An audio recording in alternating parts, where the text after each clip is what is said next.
Octopodcast, on va parler d'un danger grave qui menace l'humanité, qui sont les intelligences artificielles, ou IA. Ça peut paraître absurde et relever de la science-fiction, mais il y a des gens très très sérieux qui ont signé une lettre en disant que les intelligences artificielles étaient le danger à venir pour l'humanité. On retrouve parmi ces gens Bill Gates, qui n'est pas vraiment un informaticien, c'est surtout un très bon commerçant. Elon Musk, qui est le type qui a fait SpaceX, une société privée pour aller dans l'espace, et ainsi que les voitures électriques. Il est très connu pour être un super innovateur. Stephen Hawking, qui est donc un scientifique, et Steve Wozniak, qui est donc un des créateurs survivants de l'Apple. Donc cette lettre a été co-signée, je crois, par 200 personnes, donc c'est assez sérieux. En tout cas, ça peut avoir l'air assez sérieux, et il y a quand même il y a du lourd, quoi. Il y a des gens importants. Enfin, 200 personnes, c'est un raz-de-marée. Voilà. Non, mais c'est pas n'importe qui, quoi. C'est pas vous et moi. Enfin, c'est des mecs importants. Quand on lit la lettre, donc on voit que c'est une inquiétude sur le long terme. Ils disent un jour, ça devrait arriver. Dans l'alerte, il n'y a pas de précision sur comment ça devrait survenir ou quel est le danger vraiment concret que ça pourrait poser. En gros, ils disent, voilà, ça se développe,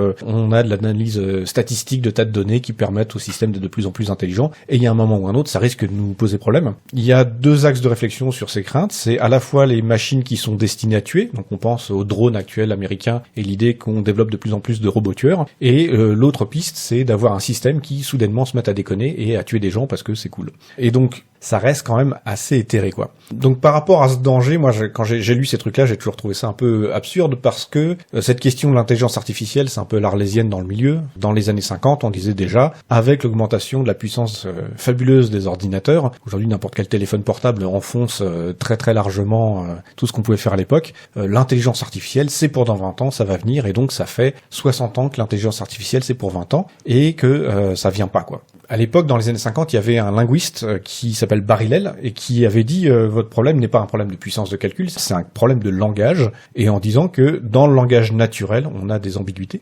sur les termes, et que les êtres vivants savent gérer les ambiguïtés, alors qu'un ordinateur ne sait jamais que traiter des informations univoques avec un langage artificiel où chaque mot, chaque expression ne veut dire qu'une seule chose et une seule. Et que dès qu'on met un ordinateur face à la complexité, à l'ambiguïté qu'il peut y avoir dans le langage et dans le monde, il sait plus faire. Derrière, l'ordinateur arrivera jamais à régler ça parce que c'est juste une dimension qui lui manque. Dans les éléments sur l'intelligence artificielle, il y a le fameux test de Turing, donc qui est un peu, David, tu me reprendras si je me trompe, mais qui est l'idée que, en gros, est considéré comme une intelligence artificielle, un système qui arrive à se faire passer pour intelligent auprès d'un être humain. Oui, c'est ça. En fait, c'est toute une série de questions, et le but, c'est de voir si, sans savoir si à l'autre bout on a un humain ou un ordinateur, on n'arrive pas à faire la différence dans une conversation courante. Alors, si je peux préciser, parce que j'ai lu l'article de Turing qu'il a publié en 1950, dans lequel il décrit son test. C'est plus compliqué que ça, et c'est beaucoup plus réducteur, malheureusement. Donc, en fait,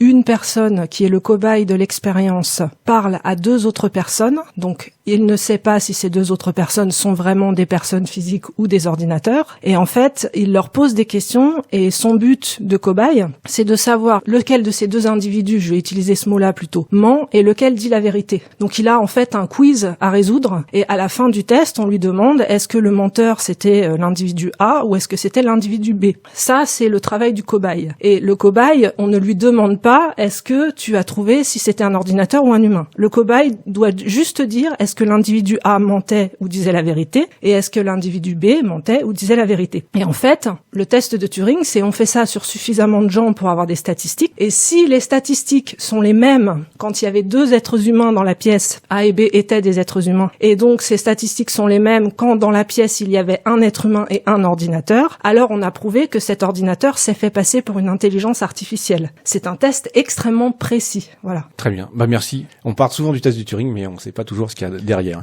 On peut quand même noter que c'est un test extrêmement compliqué et extrêmement discutable pour quelque chose qui a autant de postérité. Voilà. Ça a une valeur scientifique très discutable. Je rajoute quand même à la décharge, puisque je ne voudrais pas seulement attaquer Turing. Le reste de l'article est absolument passionnant parce qu'il décrit exactement tout ce qu'on sait aujourd'hui des algorithmes. Alors aujourd'hui, ça a l'air simple, entre guillemets, mais il a écrit tout ça en 1950. Donc en fait, pour moi, l'article est passionnant pour tout ce qu'il y a après. Mais le test en lui-même, je le trouve très réduit dans ce qu'il mesure. Donc d'autres personnes ont eu des réflexions en disant que justement tout le boulot qui avait été fait sur les intelligences artificielles était finalement très centré sur cette notion de est-ce qu'on arrive à convaincre être un humain, donc être dans des trucs de langage et des choses comme ça, mais qu'il y a des questions qui peuvent nous sembler complètement triviales. L'article que j'avais lu disait, bon voilà, est-ce qu'un alligator est capable de courir le 110 mètres haies, et en disant, bah voilà, n'importe quel être humain a pas vraiment de difficulté à se prononcer là-dessus, en disant, bah l'alligator il a les petites pattes, il peut pas sauter. Un ordinateur, pour réussir à régler cette question-là, c'est extrêmement compliqué, et il peut pas déduire par lui-même. Il va analyser effectivement des données, mais déduire, ça va être compliqué. Et donc du coup, il sait déduire sur des éléments statistiques, mais il ne sait pas déduire sur des questions absurdes que personne n'a posées avant, en fait. Voilà. Et après ça, il y a un autre point qui est très important, c'est le lien entre la conscience et le système limbique. Donc, système limbique, c'est un peu le système de récompense-punition qu'on a dans notre corps. Et en tant qu'être vivant, on est en interaction avec un environnement. Et donc, tout ça fait que on voit pas, en gros, en quoi concrètement ça pourrait mal tourner. Et il n'y a pas vraiment de réponse dans ce domaine-là. Alors bon, après ça, effectivement, il y a plein de recherches actuellement sur ce qu'on appelle les réseaux de neurones qui visent à essayer de reproduire les mécanismes d'apprentissage naturel par des ordinateurs en essayant de simuler l'intérêt, en leur donnant en gros des contextes d'essais-erreurs, en leur disant ça c'est bien, ça c'est pas bien, mais ça reste finalement des contextes complètement définis par l'humain et où, voilà, encore une fois, les trucs est complètement univoque dans le succès ou l'échec. Par rapport à cette démarche de danger en disant attention c'est super grave, etc. Moi ce qui m'avait pas mal marqué c'est en gros combien d'autres dangers immédiats on pourrait imaginer, comme la disparition des abeilles, l'arrivée d'un virus super méchant, etc. Pourquoi se focaliser sur les IA maintenant, sur un truc dont on n'est pas capable de dire concrètement que c'est dangereux, alors que dans la pratique on a plein d'autres choses qui pourraient faire disparaître l'humanité beaucoup plus facilement. Également, pourquoi se concentrer sur les IA informatiques alors que la biologie commence à savoir créer la vie et que cette question elle est finalement assez large. Dans le même temps, en fait, quand on cherche un peu, on s'aperçoit qu'Elon Musk a mis quasiment 1 milliard sur la table pour financer 37 projets sur cette question de contrôle des IA et de développement des intelligences artificielles. Il a lancé une sorte de projet plus ou moins libre, plus ou moins en open source sur le sujet. Donc je me suis pas mal inspiré là pour ces questions-là de numéro de pour la science sur cette question des robots. Et il y a 2 chercheurs français qui, en gros, disent que le fond du problème, c'est que la robotique est le prochain Eldorado technologique et qu'on va avoir des tas d'intelligences qui vont gérer ce truc-là et que ce serait surtout, en gros, faire du battage pour savoir qui va avoir la main sur les intelligences artificielles et sur les systèmes et sur les données des gens et sur les usages qu'ils pourront en avoir. Donc j'avais trouvé ça assez intéressant et ce qu'on appelle dans le monde informatique du FUD, c'est Fear,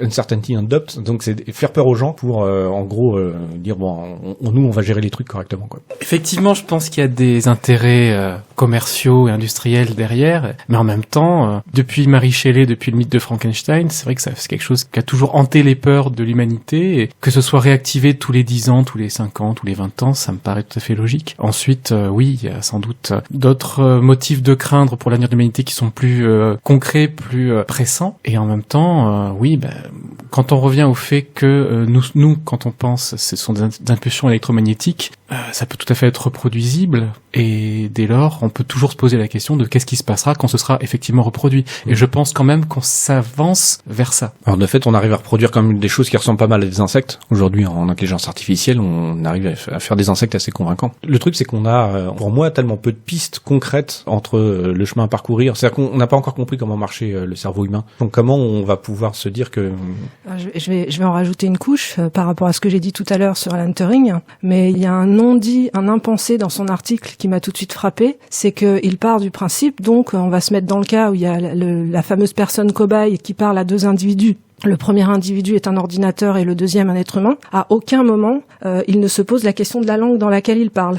Et est-ce que l'ordinateur est capable de comprendre ? Parce que c'est ce que tu disais tout à l'heure. Pour l'instant, on ne sait pas comment fonctionne le cerveau humain. Et là, je descends d'un degré dans la complexité. On ne sait même pas encore exactement coder la langue et savoir comment on comprend, puisque quand on comprend la langue, c'est pas uniquement fondé sur les mots, sur le message, c'est fondé sur plein d'autres choses. Et pour l'instant, les ordinateurs tels qu'on les connaît aujourd'hui en sont totalement incapables. Et qu'un cerveau comme Turing démarre son article en ne posant même pas la question, c'est-à-dire que 3 lignes après son article, il imagine déjà une réelle conversation entre un ordinateur et un être humain sans avoir posé la question de la faisabilité de la communication d'un ordinateur au même niveau que nous utilisons la langue.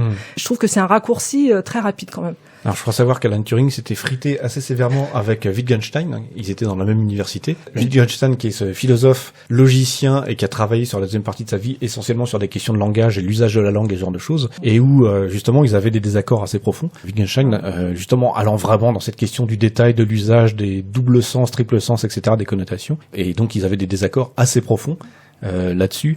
Moi, je serais plutôt tendance à donner raison à Wittgenstein qu'à Turing là-dessus, quoi. Alors, par rapport à ce qu'on a de plus avancé aujourd'hui dans les super projets qu'on met en avant, il y a la voiture autonome dont on nous rebat les oreilles, et en disant, voilà, il y a plein de choses, bientôt les voitures se conduiront toutes seules. Quand on voit comment ça fonctionne, ça reste une cartographie extrêmement précise de la route, c'est-à-dire que où tous les feux sont signalés, on sait que voilà, on est géolocalisé, qu'à tel endroit il doit y avoir un feu, à tel endroit il doit y avoir telle autre chose, et on n'est pas sur un système intelligent qui sait conduire une voiture tout seul de la même façon qu'on sait conduire une voiture, on est encore dans un système qui s'appuie sur un savoir catalogue, le plus précis possible, et Google fait notamment valoir des dizaines de milliers de kilomètres ou des centaines de milliers de kilomètres parcourus par leur bagnole, mais toujours sur les mêmes routes. Bon, il y a quand même quelques milliers de kilomètres, mais c'est pas en autonomie complète n'importe où, etc. Cette semaine, il y a également, depuis un certain temps, au niveau du jeu de Go, un assez bon joueur de Go qui s'est fait battre par un ordinateur, et ça faisait partie des jeux où on disait que l'ordinateur avait pas moyen d'eux. Et à ma connaissance de ce que j'ai lu, ça reste le même genre de trucs avec de la puissance de calcul brute qui va calculer plein de coups avec quelques ruses parce que dans le jeu de Go il y a beaucoup trop de possibilités, mais on reste finalement sur les mêmes méthodes. Oui, alors je ne suis pas informaticienne, donc vous me dites si je me trompe, mais j'ai l'impression que tout le concept de l'informatique, quel qu'il soit, que ce soit la voiture connectée ou autre, ça reste une succession d'opérations élémentaires. Donc ça reste des opérations élémentaires qu'on a définies au départ, on a fait la liste de toutes les opérations possibles et on les assemble les unes avec les autres dans un certain ordre pour obtenir un résultat. Donc déjà, est-ce que ça c'est valable comme définition ? Oui et non, parce qu'on arrive quand même à faire des machines qui apprennent de leurs erreurs. Notamment Google a travaillé là-dessus, où ils ont réussi à faire un logiciel qui apprend à jouer à un jeu sans connaître les règles avant. Donc déjà, dès lors où il y a cette notion d'apprentissage, de nouvelles règles sans les connaître, là on commence à sortir justement de ce système qui avant pilotait toutes les intelligences, si alors, qui permettait justement de trouver beaucoup de failles dans les jeux vidéo, puisqu'on savait comment battre l'ennemi parce qu'il avait un comportement entièrement prédictif. Même dans les jeux de sport sur console maintenant, je voyais, moi c'était sur le dernier jeu de basket sur PlayStation 4, eh bien l'ordinateur apprend comment le joueur joue et adapte sa défense en fonction des tactiques qu'il met en œuvre. Donc là on commence à avoir de l'intelligence qui est certes programmée par un humain, mais qui bénéficie de mécanismes d'apprentissage qui peuvent être assez évolués.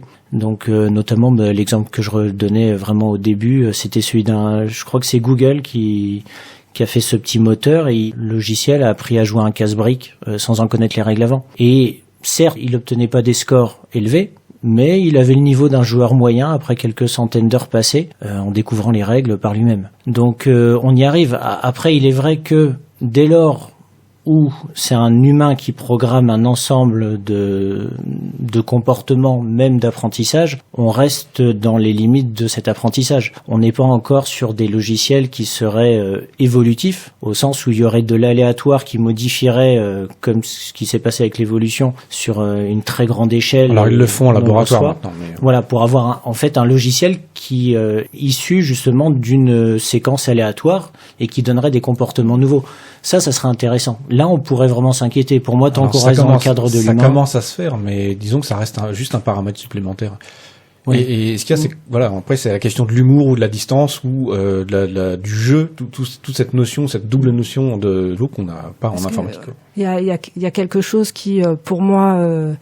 fait que l'humain est humain, c'est qu'on est capable de quitter un certain niveau conceptuel de raisonnement. Donc, je vais prendre l'exemple de la succession des tâches, mais ça pourrait aussi être apprendre de ses erreurs parce que on m'a donné les moyens d'apprendre de mes erreurs. Et il y a des moments, donc, on va analyser un environnement en prenant la succession des éléments qui composent cet environnement. Mais ce qu'on est capable de faire en tant qu'être humain, donc peut-être que les animaux sont capables, des grands singes, ou peut-être que les ordinateurs seront incapables un jour. Mais en tout cas, ce qu'on peut faire, c'est s'extraire de la liste de ces éléments par définition élémentaire, tant pis, je fais un pléonasme, pour voir toute une situation dans sa globalité, que ce soit pour la langue, que ce soit pour réagir à une situation, c'est-à-dire il y a un moment donné où on n'a plus besoin de faire la liste de tous les stimuli qu'on a reçus pour prendre une décision, on raisonne à un niveau global, à un niveau général. Et j'ai pas l'impression que les ordinateurs peuvent faire ça, c'est-à-dire s'extraire, je vais prendre une image peut-être schématique, mais s'extraire de leur code pour accéder à un niveau conceptuel plus élevé qui leur permettrait de voir leur code dans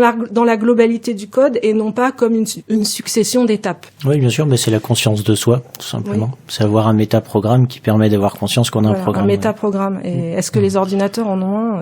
Il y a des théories, mais on n'y est pas encore. Très bien. Bon, on a largement dépassé le temps qu'on avait prévu. Bon, en tout cas, c'est un sujet, je pense, qu'on va réévoquer avec ce que Claire, tu vas nous faire sur la traduction indirectement.